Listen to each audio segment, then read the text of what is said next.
Some connections are written not just in memory but in the heart. And sometimes, those connections lie dormant, waiting for decades to find their way back. This is the story of Emily and James, two souls who met in their early 20s, drifted apart, and found their way back to each other when they least expected it. Emily met James in her sophomore year of college. She was studying literature, always with a book in her hand, her nose often buried in Austen or Eliot. Her friends used to tease her about living in another century. But Emily didn't mind.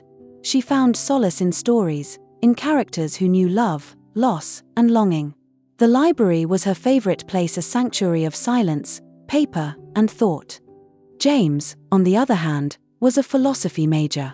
He had a penchant for questions without answers and eyes that seemed to always be searching for something beyond the present moment. He had the quiet confidence of someone who listened more than he spoke, and when he did speak, his words carried weight. Their paths crossed during an elective class, existentialism and literature. They ended up sitting next to each other by chance. Or perhaps, as they would later wonder, by fate. It began with shared class notes. Emily's handwriting was small and precise, while James's notes were scattered but thoughtful. They would exchange them after class, each adding their annotations. What started as academic collaboration turned into study sessions at the local cafe, and then into long walks around campus that lasted well past midnight. They talked about everything: theories of being, the meaning of love, favorite novels, childhood dreams, and fears. There was an ease between them, a kind of unspoken rhythm. Their friendship was full of laughter, deep talks, inside jokes, and those beautiful silences that only exist when two people truly understand one another. Emily once said, "He just got me." We never had to explain ourselves. We just knew. It wasn't romantic, not yet. But the foundation was there. It lingered in the way they looked at each other a little too long, or how their hands almost touched when passing a book. Friends noticed. Questions were asked. But they dismissed them with shy smiles and shrugged shoulders. After graduation, life carried them in different directions. Emily moved to Chicago to pursue her teaching career. She was passionate about literature and wanted to inspire young minds. James received a scholarship for graduate school in Oregon and dove deep into academia. At first, they tried to stay in touch. There were long emails, late-night phone calls, even handwritten letters. But life crept in. Jobs, new friends, growing responsibilities. The calls became less frequent. The letters stopped. And one day, silence. The silence wasn't loud. It was subtle. Like a leaf falling, unnoticed. Like a sunset slipping away while you're lost in thought. Life got busy, and they drifted. Years passed. They both built lives. Emily married a kind man named Daniel, an architect. They had 2 children and settled into a rhythm of school runs, dinner plans, and weekend soccer games. James met Clara during a conference. She was brilliant and ambitious. They had a son and shared a home filled with books and occasional arguments about Nietzsche versus Camus. They were happy, or at least, they believed they were. But there was always a small, quiet space inside them that no one else had ever quite filled. Then, nearly 30 years later, Emily found him. It was a random Facebook suggestion. She blinked, unsure at first. But the name James Whitmore was unmistakable. And the face, though touched by time with grey at the temples and lines around the eyes, was still the same. With trembling fingers, she sent a message. Just a simple, "Is this really you?" He replied within an hour. "Emily Carson. Of course, it is. I can't believe this." What started as polite conversation quickly turned into something deeper. The words came easily, like old songs they both remembered by heart. The emails turned into phone calls. Late night, hour-long, heart-deep conversations. They laughed about their college antics, shared their parenting stories, and slowly began to peel back the layers of their lives. With every conversation, the connection reignited, bright and aching.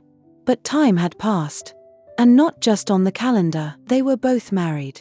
Both had children. Both had responsibilities, boundaries, realities.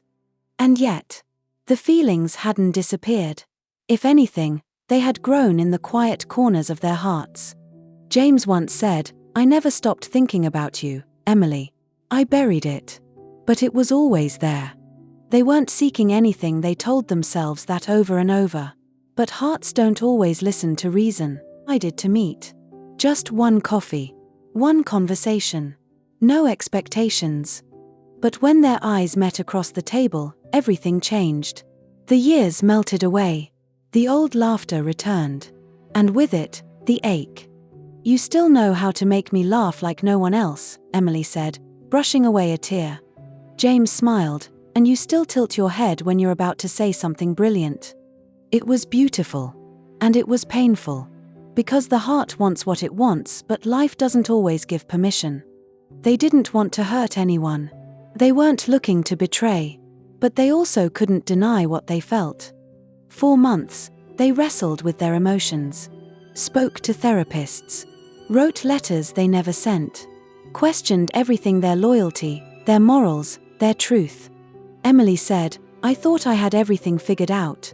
But then you came back, and nothing made sense anymore." Then, slowly, their lives began to shift. Emily's marriage had long been one of quiet cohabitation, more roommates than lovers. They respected each other but had stopped truly seeing each other years ago. Daniel was kind, but distant. And Emily had stopped sharing her soul. James's marriage to Clara had become a series of scheduled conversations and practical decisions. They co-parented effectively but lived emotionally apart. They weren't leaving their marriages for each other. They were leaving because they had outgrown the people they were when they first made those vows. "I don't know what the future looks like," Emily said one day. "But I know I want to spend it with someone who truly sees me." James took her hand. "And I see you, Emily. I always have." They didn't rush. They didn't jump. They took time to heal, to transition, to talk honestly with their families. It was not easy. There were tears, anger, misunderstandings. But there was also forgiveness, growth, and, ultimately, peace. Sometimes, life gives you a do-over. Not a full reset, but a second chapter. One written with more wisdom, more care, more heart. Today, they live quietly together in a small cottage near the woods. Their lives are slower now, more intentional. Every morning starts with shared coffee. Every night ends with a walk under the stars. They read poetry. They cook together. They sit in silence and listen to the wind rustle through the trees. They talk about the decades they lost. But they don't dwell. Because what they found again was worth every lost year. Sometimes, the heart waits, Emily says. It knows its person. It just takes life a while to catch up. Not all love stories begin in youth and end in old age. Some begin, pause, grow silently in the background and return when the soul is finally ready. This was their second chance. And they didn't let it go. In a world that moves too fast, sometimes love asks us to wait. To be patient. To listen to the softest voice inside us, the one that remembers.